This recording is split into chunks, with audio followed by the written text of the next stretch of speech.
thanks for tuning in to my official YouTube channel, Reverend MeeLing. Or also the ornery PSA is essentially what is my journal blog entry on my website, www.susanmeeling.com. And I've been known by a few names. Reverend MeeLing, Reverend Susan MeeLing, Lady MeeLing, Lady Dori, Belle, so on and so forth. So, again, is the stuff tonight, the 31st of May, 2020, of the riots that are going on.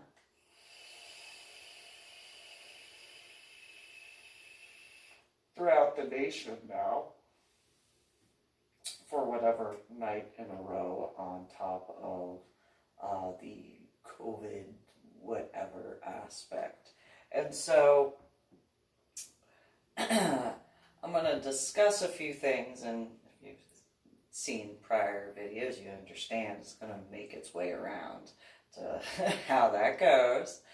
So I was working on my Medal of Honor art project from 2014 up until technically 2018, though at the same time, technically even now, just in a different way. So in 2018, I had done the drop-offs as well as pickups, but then there were the issues with that. And in that regard, in a more specific aspect of 2017 and that traffic backup in the state of Montana. So I'm going to go into the year prior for my Medal of Honor art project trip, actually 2 years prior. So 2015, I had called 911 several times because of fires that had broken out. And, I admit I had issues with my GPS and getting from one location to another. Of course, I obviously didn't know about hacking at that point in time. It wasn't until 2019 that was something I realized about. So 2015, I called 911 when I was in the eastern side of Washington State several times.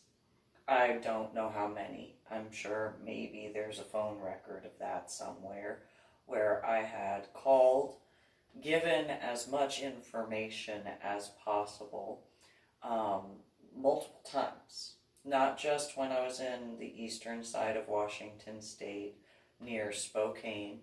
There was a couple of ones that I saw in Idaho that I had called 911 about, as well as when I was down in Pomeroy, Walla Walla area, before going, as the GPS directions went, back up through the eastern portion of Washington State to then go to Spokane, then to the Seattle-Tacoma area.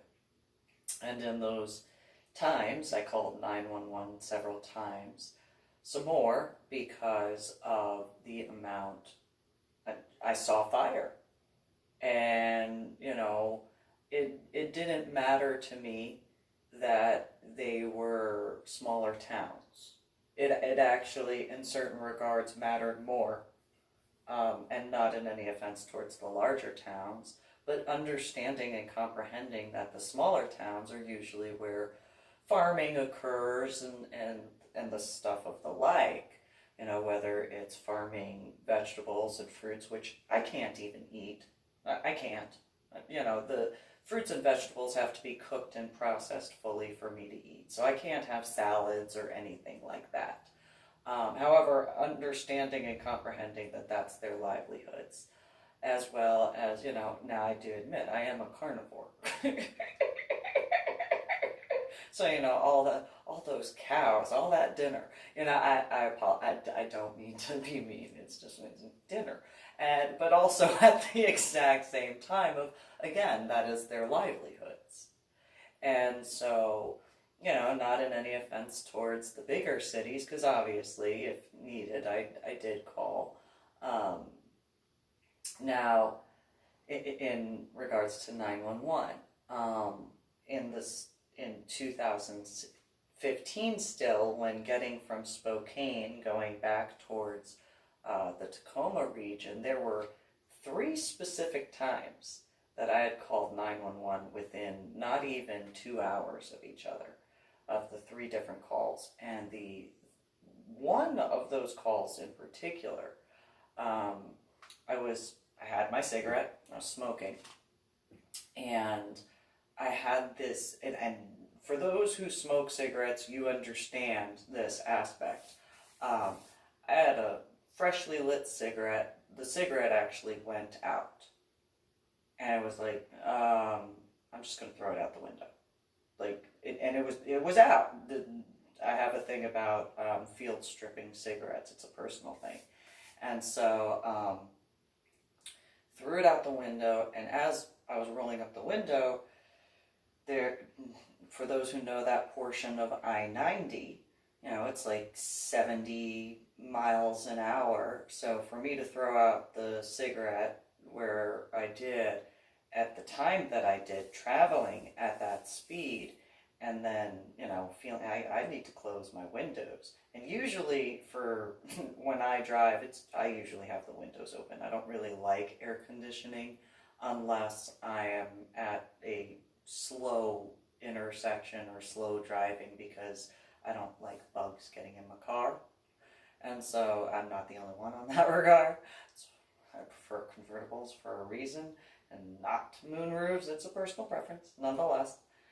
Started closing up the window, and there was flames in the median section, and I was in the left-hand lane. The flames came into my car, and couldn't, at that point I put my hands up because I had to block the flames from hitting my face, and they did hit my face.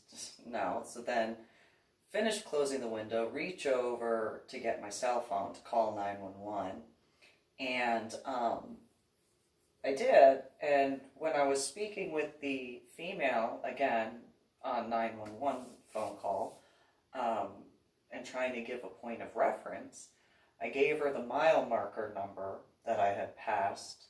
I gave her the name of whatever it was as far as the sign for the exit that I was approaching, and then I let her know that there was a police officer. It was a silver car. I know it was 2015 because I was driving the Honda Civic at the time. And that's why I know it was 2015 in specific. And so the female 911 operator that I spoke with, that discussion went the way it did, and it was just, you need to get that police officer out of there. Like, you need to radio to that guy to move, because it needs to be handled and taken care of, and what I could, as far as I could. So getting back to Washington State and stuff like that, I only called maybe 1 or 2 more times, or I should specify, from the eastern part of Washington State to the western side where Seattle-Tacoma is, called maybe 1 or 2 more times to ones that I saw in the mountain tops, like the actual tops of the mountains that I was driving past. And those particular 911 phone calls, the female on 911 had told me that they already had firefighters going out there, and I was like, I don't see any firefighters. I don't see them. And the female on the phone said, well, they're there. You just can't see them. And I was like, no, I see them. There is a specific thing that would be seen, like water being sprayed, for example.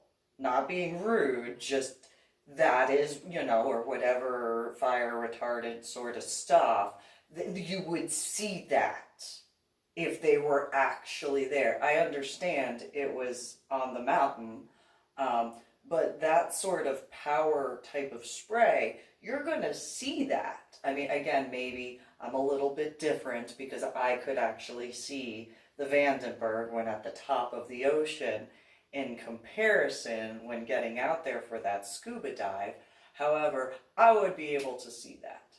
If I have my glasses on or contacts in, yeah, I'm going to see that. I don't even technically need that in certain regards for long distance view, but that is what it is in a whole other aspect. And so the female on the 911 phone call, again, not knowing about the hacking issue until 2019. This was back in 2015. No, you don't know what you're talking about. There are fire trucks out there. Well, if there are fire trucks out there, I don't see the lights. I'm going to see those lights. With headaches and migraines that I deal with after my head injury on Palm Sunday in 2000, I am definitely going to see those lights. That is, so now not only am I not seeing the liquid being sprayed, I am not seeing those lights, which should be out there if, don't worry about it. Yeah. I don't think so. Nonetheless, I had told people at the place that I volunteered at when I was in Seattle, I called 911 this time, I called 911 that time, and so on and so forth. So in 2016, when going from Tacoma out to Montana for my Medal of Honor art project trip in Montana that year, right after crossing over the Idaho border, and I know this is probably not necessarily helpful, however, there was a really big dip in regards to where I was on the road, but the drop off, like there was no bumper guard or guardrail. It was just, you could look over, it was a straight drop down. There was campgrounds with multiple gray buildings, and then, it went straight up, for the mountain. Called 911. Pulled over at the nearest mile marker, so that way I could give whoever on 911 that particular information, and the female took the information, and then that was it.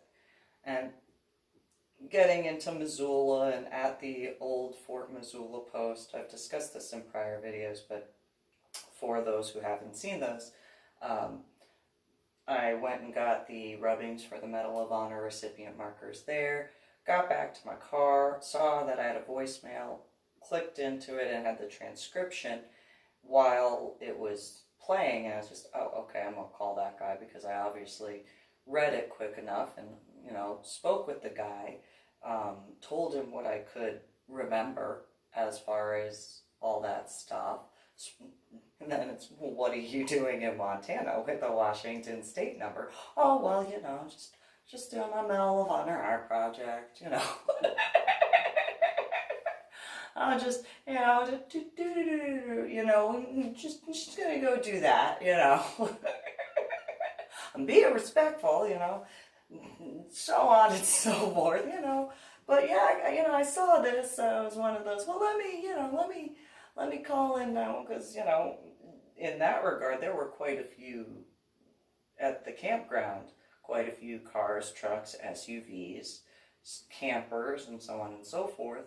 And it was one of those, the ground was burning. It wasn't like actual flames. It was the ground was burning, and there was smoke, very thin smoke coming out. And the closest description I can give to that is when in Vancouver, Washington, and what was seen next to the electrical transformer, that glowing red ember, that was what I saw. And I was like, so, did what I could in that regard. And then there were a few other times when I was in Montana State in 2016, letting 911 know. And in one particular situation, I had gone to the Montana Vortex, and that was where I found out that I could sit up out of the chair without using the wall. And, you know, wow, I don't trip over air. Why are all you guys walking around funny? I got no problem. Like, I kind of feel like a little ballerina up in here. As that is very not ballerina-ishy, obviously. But, you know, I can walk around no problem. What is going on? Like, why are you all... What's your problem? Whatever, you know, and that is what it is. But afterwards, I went to the Tibetan Buddhist monastery in Arlene, Montana, and I was walking around the labyrinth, and then on my way out, as soon as I looked across the rest of the road, and then across what highway is in the crossway, looked up at the mountain, and I'm just, okay, go and reach for my cell phone, go call 911, nothing, no bars, nothing. Uh-oh. That's not good. That's, uh-oh. And so, you know, I'm like, do I go back to the monastery to let them know? Where would I even go to find someone there? And right when I'm thinking that, I see this house, and it's a 2-story house. There's this female that was standing out on the balcony. I was like, oh, okay. I hope I don't scare them too bad, because I turned real quick, pulled in, and I got out of my car because my cell phone had plenty of juice. It just didn't have any bars. And I was like, hey. So I tried explaining it to her. She went inside. She was an elderly female, got her husband. Her husband, I guesstimate, he comes out. He's wearing his white t-shirt with suspenders and black rimmed glasses. And he goes, yeah, what you want? And I said, there's a fire right there. And I don't have cell phone service, so, you know, you guys, so that way you guys can be safe. If you could use your landline to contact 911 to let them know. Otherwise, I would have done it for you. And the guy just looked down from the balcony area, and he was like, thank you. You have a good one. I'm like, you too. You stay safe. Bye. And just got in my car, and, well, he took it. That's fantastic. You know? I'm going to keep on driving. Go back to the hotel, go and lay down for a little while after I get the next mail. You know.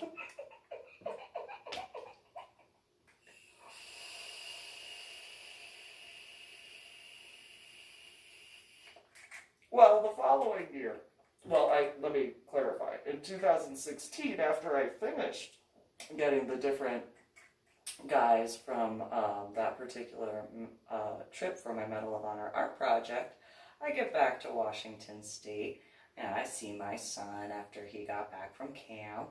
We talked about his camp and stuff like that, and he had asked me about, you know, my Medal of Honor art project trip. I'm like, oh, I found this really cool place. And he was just like, where? And I'm like, in Montana. Montana. Yes, it's so cool. And so I showed him the videos. I posted them on my Facebook page. And he was like, oh, that is kind of cool. Yes, it's so awesome. I sat in a chair and I stood up. And he was just like, okay, well, it's a chair. When you sit in a chair, no, you don't understand, James. When you sit in the chair, you can't get up. Like, I watched a whole bunch of people. They couldn't get up without using it. It was literally like, look, no hands. Boop. And he looked at me, he was like, yeah, okay, Mom. I'm like, no, seriously. Seriously, it was so cool. And he's just, okay, you want to go? You know, when I do the drop-off trips, you want to go? We'll go together. I'll show you. It'll be so cool. And he looks at me like, yeah, I guess, you know. I mean, you know, sure, you know, why not? What could go wrong, Mom? I don't know. And then, so in 2017, you know, my now ex-boyfriend, I gave him the different hours in traveling. And I was like, I need you to add this. So that way, like, I get enough time and so on and so forth. And, you know, he added it up. And at that time, I didn't know that there's only 24 hours in a day. I'm sure that that is something that most people know. I did not know that. So, you know,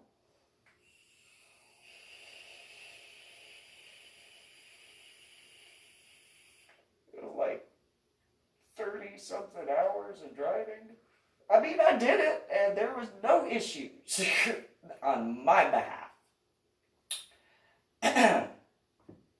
So, drive from Lakewood out to Missoula.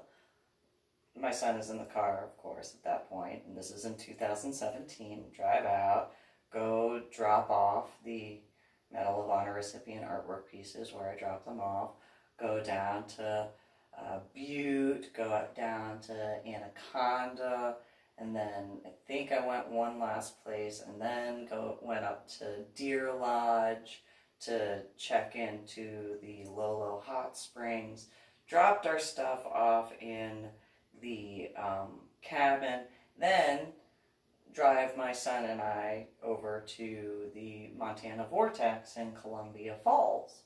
And, you know, get there in just the nick of time, go in, and you know, he's doing the tour thing, and I can't wait, I'm gonna go do this, so cool, so excited. And so, you know, we get in there, and the tour guide is explaining things. My son is paying attention, and I'm just going to do yoga while you explain that. Is that cool? And he was like, what? And I'm like, yeah, I was just going to do yoga. Don't mind me. And so I go and sit down in the circle. I'm just like, you know.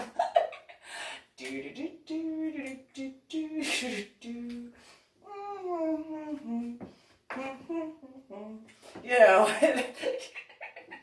just a little stretch. And whatever. And my son is just, how are you even walking? And I'm like, I told you. I told you I ninja in here. And so, you know, you go ahead and you do what you gotta do. I'm just gonna go do my thing. You know, there's that chair that I sat up out of, and you know, la la la la la. Took a few pictures of my son doing the different things, you know, and all that sort of stuff. Again, I posted that on my Facebook page. It's at l.d.belle with an E at the end, irony. And so, you know, he did the stuff, and I'm, you know, just doing my yoga. And the tour guide is just looking at us back and forth like, really? Oh, okay, you're just gonna go do yoga. Sure, okay. You just go do yoga. It no problem. Okay. Huh. Okay, well, you know. Sure. Whatever. You know, so my son's doing his stuff, and I'm just like, well, you know, a little stretch here, a little stretch there, and now I'm again, and just,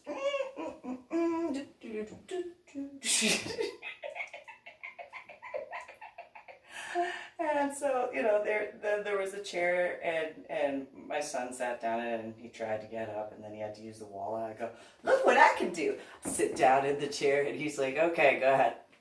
And he goes, oh my God, Mom, did you just stand up without using the wall? And I'm like, yeah. I'm gonna go finish doing my yoga now. Oh, okay, Mom, you go do that. Okay. Which I did. So then finish the tour and all that sort of stuff and get in the van to go drive back to the cabin. And so then, after getting, so for those who know the route, there was the highway that was from Columbia Falls to Kalispell, and then another highway, and then, you know, instead of going 80 miles an hour, it was 30 or 35. Now, I'm in the state of Texas currently. I don't think that people in the state of Montana are very different in certain regards, because the speed limit is faster in the state of Montana than it is in the state of Texas. So, you know, in the state of Texas, you know, you could be out in an open stretch of highway, and if you are not going the speed limit, you get out of the way or get into a slower moving lane. Otherwise, you're gonna look in your rear view mirror and you're going to see a grill right there, and then, you know, you get out of the way or you deal with the consequences.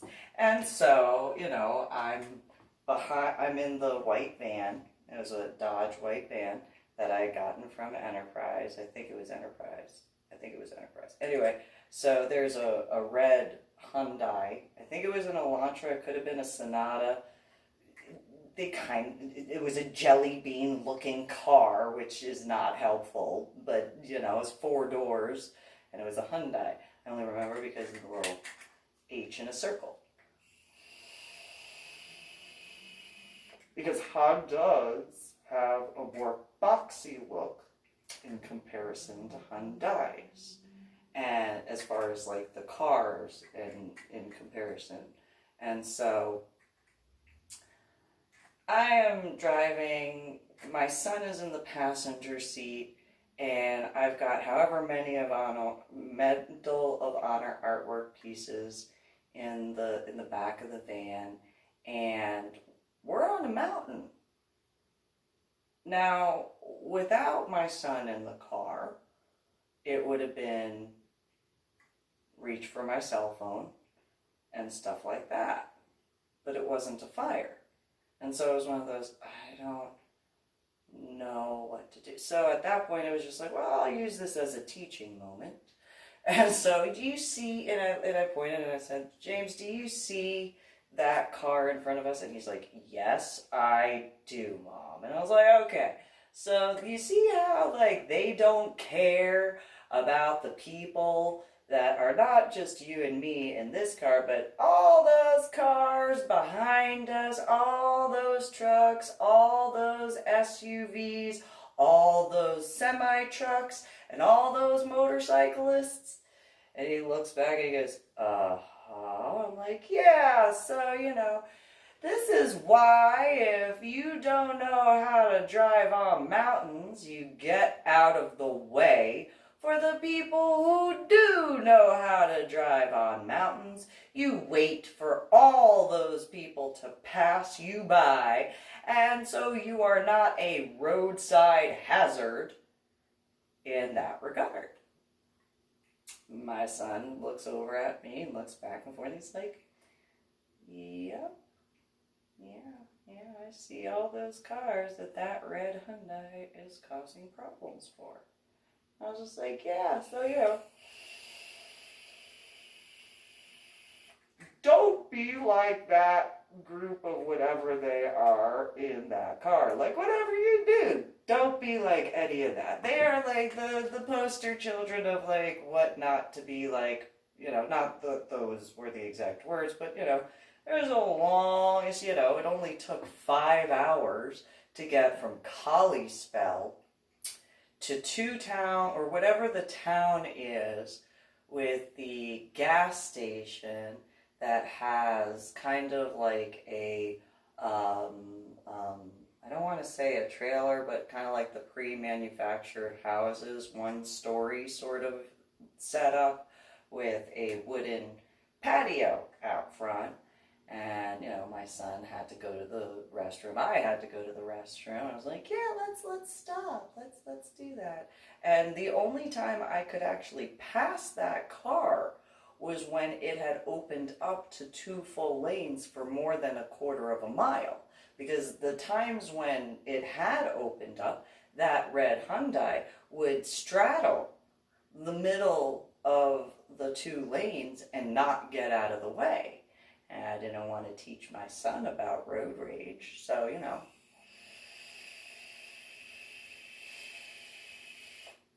being a mom, it's like,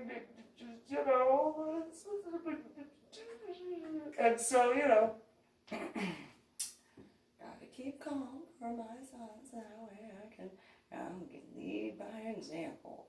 And, of course, the thoughts in my head were what the thoughts in my head were, and that is what it is. So get to the gas station and, go in, get a few things after using the bathroom. My son used the bathroom. I go outside. So and so the car license plate for the van, or the van license plate, had 666 on it. California license plates. And a police officer's car pulls up, and I chuckle to myself, oh, ha, ha, ha, he's here to speak to me. So then the police officer pulled up the car right behind the white van. Uh-oh. Damn. And so that day, I had a pair of blue jeans on, whatever, sneakers, and I had found this seatbelt belt buckle from the LeMay Museum for a car that I want. I want that Dodge Charger. The Dodge Charger that's the Demon version, because I read that horsepower tore it up. How you do? I was reading Car and Driver at the chiropractor's office. I was like, oh, hi.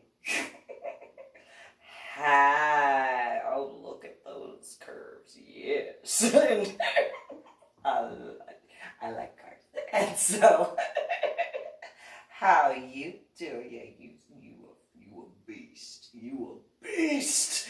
Yes, you are. And in my thoughts, I didn't say that in the chiropractor's office, nonetheless. You are a beast. Yes. Oh, I would put my key in your starter like you don't know. I'd rev your engine like, yes, I would, I'd take you around some curves, yes, I would. Anyway. Can anybody tell I was babysat by some mechanics at all? Nonetheless. And that I like cars, yeah, so, I had taken my son and my now ex-boyfriend to the LeMay Car Museum. I had gotten the seatbelt thing, and the police officer, he's down on the ground walking while I'm standing on the the platform of the wooden patio. And so I watch his face go walking, looking at stuff, and then he walks towards the patio, and he scans from my feet going upward, locks eyes on the belt buckle, and it's like, after the irony of that with a 666 license plate with California tags, and then he gets to my hair, and I'm just like, yeah, that's fantastic. I had to think that. Very good. And so then the police officer, very nice, and I don't mean in the Anna way, I mean he's genuinely nice. He looks at me, points to the van, and then points back at me and says, California tags? Oh. Yep. That would be me.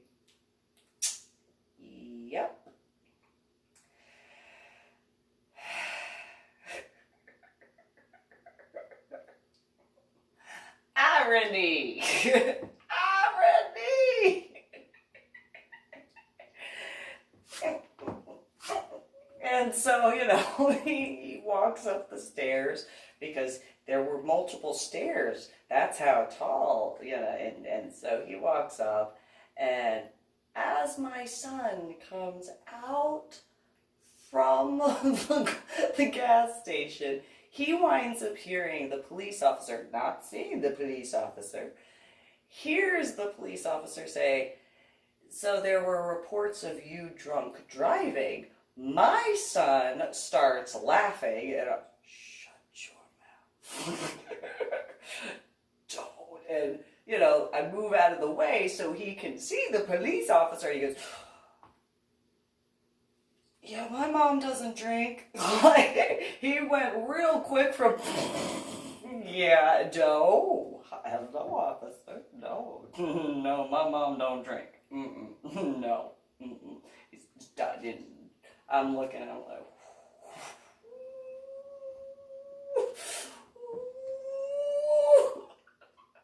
speak with the police officer, and I'm like, "Hey, I'm just dropping off my Medal of Honor art project stuff, and I'll open the car from here. I got the little clicker thingamabob, so and you can go and look at." He's like, "No, that's cool. Talk for probably about an hour and a half. And very nice, and again, not like the Anna nice, and genuinely nice and kind, police officer. We're talking, and, it didn't click in regards to the red Hyundai at the time. That's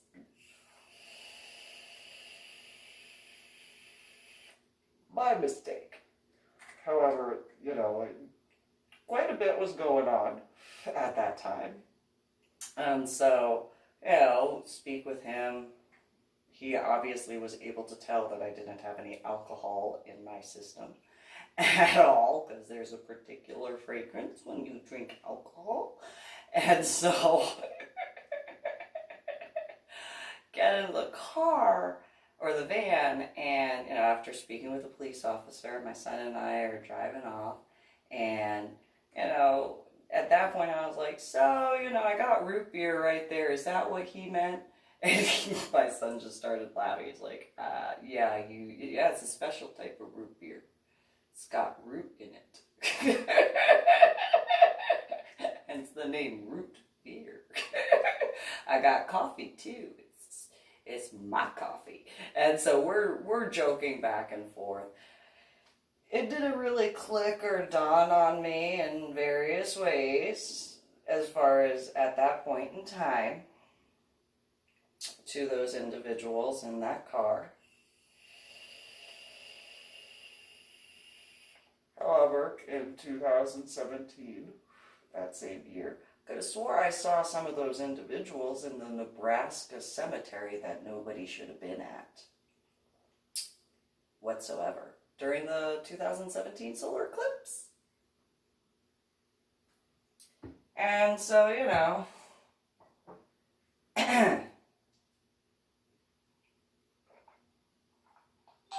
I could have swore I just heard 736 say the S word that ends with T, that means poop. Both the male and the female. That being said, anyway, so, I get back from that particular trip, because that was separate from the drop-off trip in regards to the Montana vortex. Now, part of that trip, I had gone to Idaho with my son. And hypothetically speaking, if my son noticed that red Hyundai driving at all after staring at that red Hyundai for hours because of the time in Montana,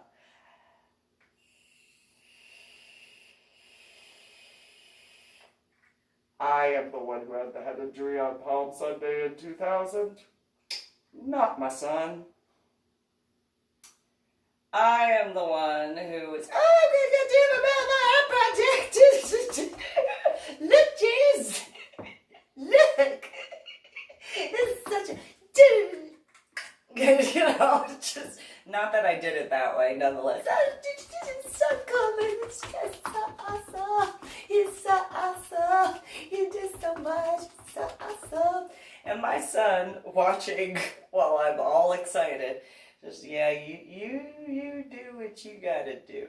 Like, yeah, dude, guy. And he's just, well, some cars started driving by. And as I'm, doing the rubbing stuff, my son goes from watching me to,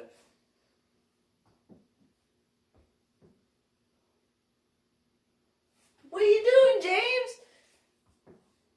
Nothing. I'm just looking, Mom. Oh, okay.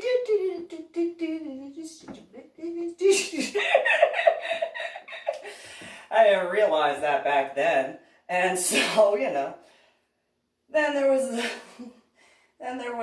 and that was in both Hyundai, Idaho, as well as in Arco, Idaho. And in Arco, there is a military museum out there. And it has a whole bunch of, history on military stuff and all sorts of, really cool information. And there's, this big old torpedo out front, and there's a sign. And it says, submariner something or another, all others will be towed. And so, it's like, that's such a cute sign. And, let me take a picture, because, I'm a mom, so I'm going to do that.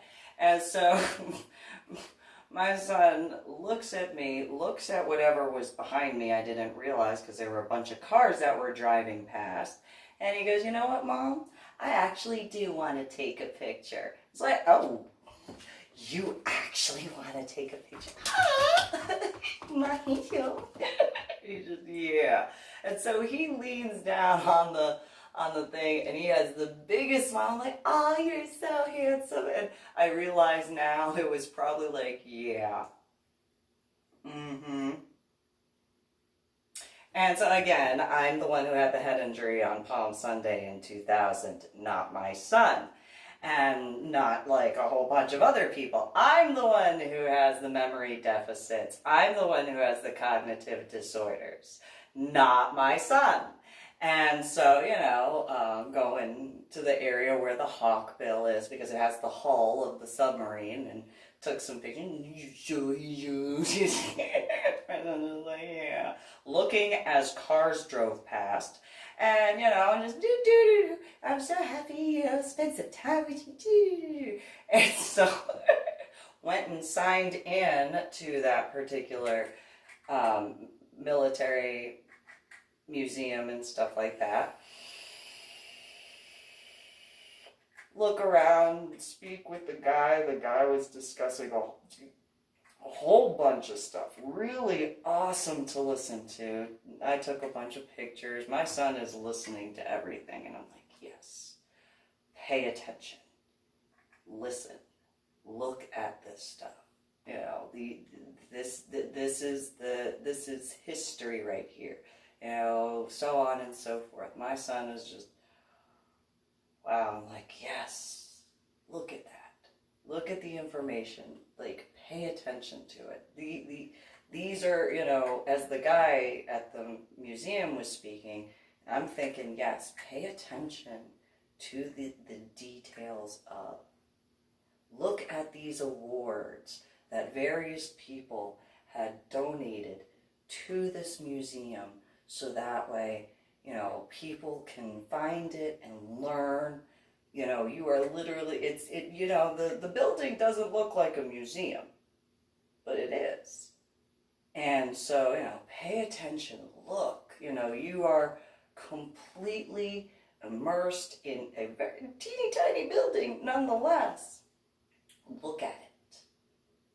See the awards, see the information on the wall. Pay attention to what this guy is teaching you, because this guy has experience, has understanding, knows how this stuff was, and where we are now. And so pay attention, listen to this guy. My son was very much intently listening to the guy speak about the different aspects and how, and of course I was as well, of course. And so, he had talked about how he had met up with some guys who were able to get the hull of the Hawkbill out to Arco through several different military groups and associations to drive it out there, to lay the foundation, so on and so forth. And that is awesome. That, like, all that came together, and this and sort of stuff. My son is listening, and he's just like, that's a submarine. And at that point, I did not realize that he could have remembered that I had told him about, and since it was, during the Florida vacation aspect, that he could have remembered because I'm the one who had the head injury on Palm Sunday in 2000, not my son, because I saw him going like this, just looking at the hull, which is different because the hull on an actual boat is the bottom. The hull on a submarine is the top. And so he's looking up and down at it, and he's just, and that went in the ocean? Oh, okay. Oh, yeah. And there's a gazebo out there that has a whole bunch of information, and he's looking at the difference. He's just like, oh, okay. Oh, so that just goes in the ocean. Oh, okay. That was in the ocean. And my mom landed next to a naval aircraft carrier of the Nimitz class. Okay. At that point, I'm spending time with my son. I'm so happy. Gonna teach him about military stuff. I'm gonna do this, and then in the middle of honor guys, and I'm very, how I am. And so, it did not, dawn on me where it was like, are you thinking about when I landed at the bottom of the ocean? That didn't dawn on me. It was like, so isn't this really cool? Look at all this military stuff. Look at it. Learn that stuff. You're so smart. And there were a few times that I caught him where he was looking at this stuff and he just goes, so Mom, do you see where it says this? What do you think about that?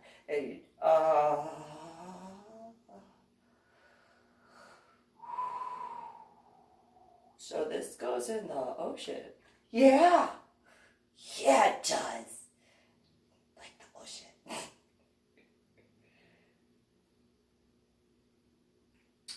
Okay.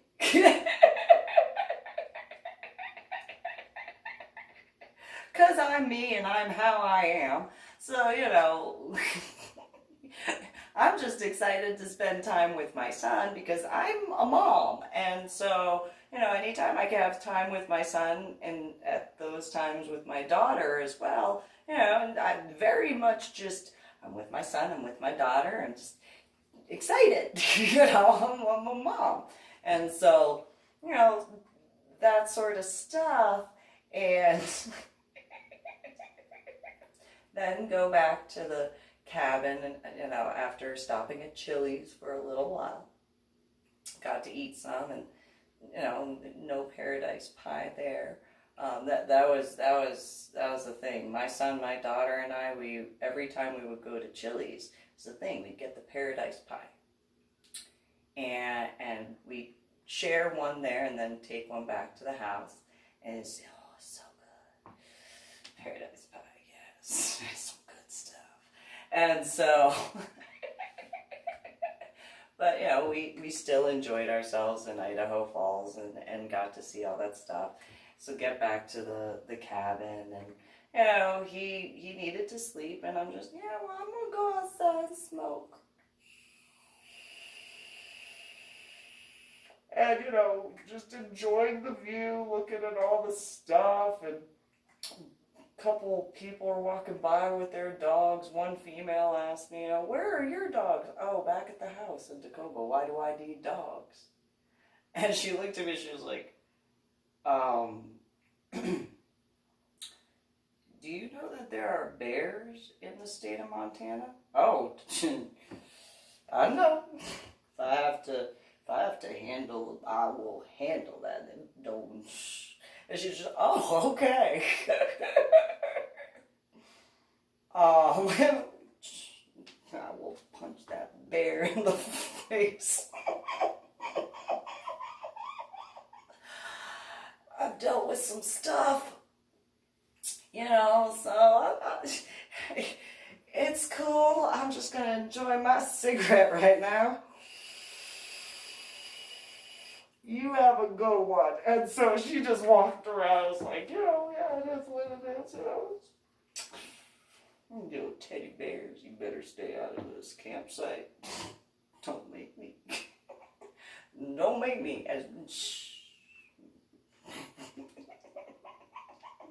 Despite how that comes across, it is what it is. So, you know, there was like another day of the stuff, and then went back to Washington State, and then afterwards, you know, my son, we stopped in Idaho where Frank S. Reasoner, that particular Medal of Honor recipient, was at, and spoke with a female for a couple of hours in the front, who discussed certain aspects of what that particular town does every 4th of July for the wife of Frank Reasoner.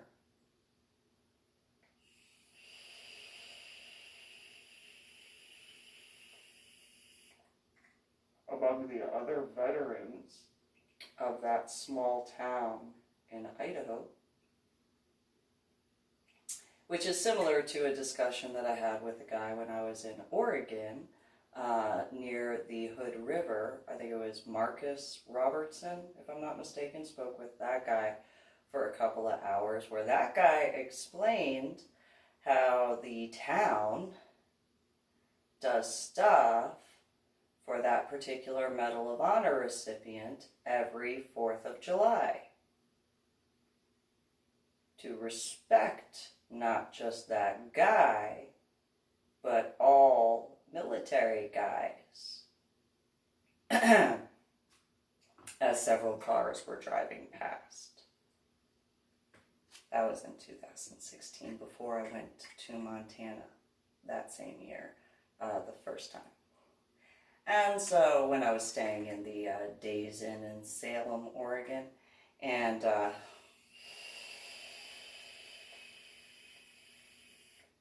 that being said,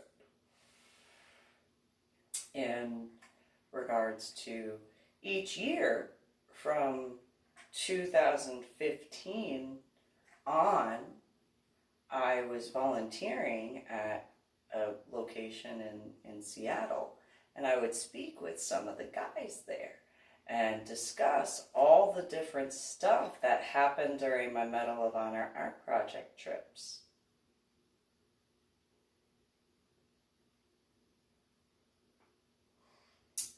And so, including the biggest one that was a really big nuisance, which was I spent hours cleaning and clearing off dog poop off of 6 Medal of Honor recipient markers in Seattle. Hours. I spent more time cleaning up the dog poop off of those markers because they have a standing marker. And then they also have a long, I think it's called an epitaph, where it's longer than the coffin area by about 1.5 feet, maybe 2 feet. And then it's wider than the coffin area by about 2, maybe 3 feet. And it has the American flag, the face of the guy, and then the commendation of that particular Medal of Honor recipient. And so I was respectful. And so I did everything I could to clear it up.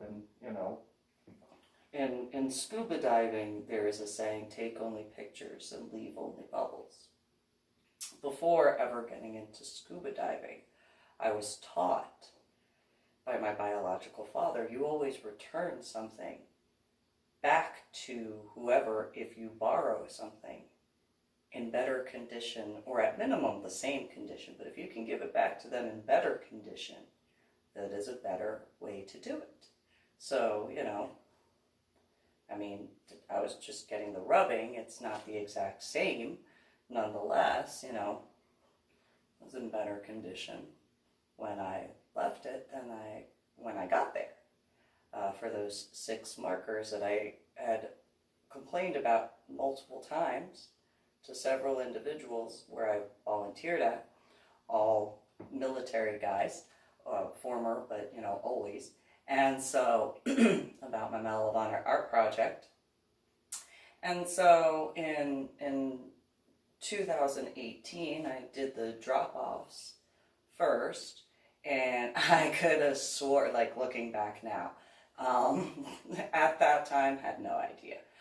There was a guy, when I was in Nevada, dropping off that Medal of Honor recipient marker among a few others, I could have swore that this one guy who had a little white puppy dog, I could have swore that was the cute patootie FBI guy.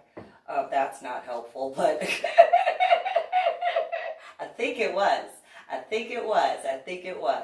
And so, really awesome guy to speak with for the little amount of time that got to, but And then there was the female who worked there that had her father was in during Vietnam and had discussed some stuff about that, as well as healthcare and different aspects. And, showed her the Medal of Honor artwork pieces and stuff like that before going and dropping them off where I took them to. And so then went back to Washington State in 2018, and then on my way to Iowa, dropping off those Medal of Honor artwork pieces. And then going to Iowa, and then calling 911 a whole bunch of times in Iowa. I actually drove out to where I saw some of the fire, because some of them I couldn't give a good enough location for where they were, and so just drove out there. There was one in particular drove out there, and the fire was right next to what looked like a really, really big propane tank. And where I backed up to, I probably should have backed up a little bit further. Comparatively, thankfully, So I called 911 again, a female operator, and gave the information. Thankfully, there was a guy in a green Ford Ranger that just peeled out from one of the areas, comes up, and he's like, what do you do? I'm trying to give this 911 operator the location of where for that. And I pointed to the fire, and he goes, let me talk with her. Spoke with the female on the phone. He hung up, and then I'm like, thanks, you have a good one. Another one was at a farmhouse. And, I didn't know it was at a farmhouse until I got there and drove out, and it's like, okay, I'm on a gravel road, and, I don't know where. I'm in Iowa. I don't know where. Some town in Iowa. And so I'm on the phone with a female operator for the 911 phone call, and I pull up, and there's a Lee construction sign. I'm like, oh, maybe they could tell the 911 operator what to do. And so, because I had been on the phone with her for several minutes by that point, trying to give the information, because the GPS coordinates weren't I thought it was just my issues with technology. I didn't realize about the hacking thing. And so I pull over to the Lee construction area, wherever that is in Iowa. I'm sure they know where they are, obviously. And so the guy's walking out, and he's just like, yeah, okay, there's the farmhouse, like right over there. He pulls out his cell phone. He calls, yeah, your farmhouse is on fire. And, do you want to talk with the 911 operator? Nope, do not want to speak with her. Okie dokie then. And so spoke with her a little bit longer, got off the phone. And I look at the guy after he gets off the phone, and he's like, oh, I just called my friend. He's on the fire department. He'll take care of it. And I was like, oh, okay. Do you need me to stay around? He's like, did you start the fire? Oh, no. No. He's like, okay. He didn't laugh. My tummy right now.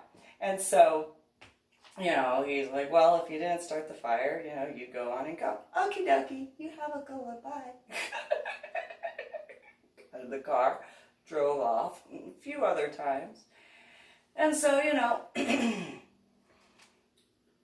in regards to the aspects of the current nationwide riots, protesting is one thing, rioting is another aspect. In reference of the George Floyd, among others, well, I understand, obviously, there are the police aspects and stuff like that in those regards. For all of the videotaping that was going on, did anybody ever think to call 911? I know I didn't think about calling 911 in reference to the traffic issue. That's my fault. I don't deny that. That is my fault. Again, there was a lot of stuff going on that particular time. However, did anybody think about that in regards to instead of videotaping it? Because I've called 911 I don't know how many times to, get whoever was needed out there. And if it's not illegal to impersonate a police officer, it should be, in that regard, because of it should be.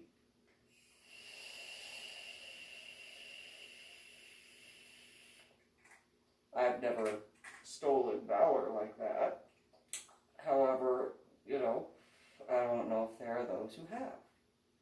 And so if that is an issue, maybe that's something that should be looked into. However, in attempts to lead by example, if the choice is between videotaping and calling 911,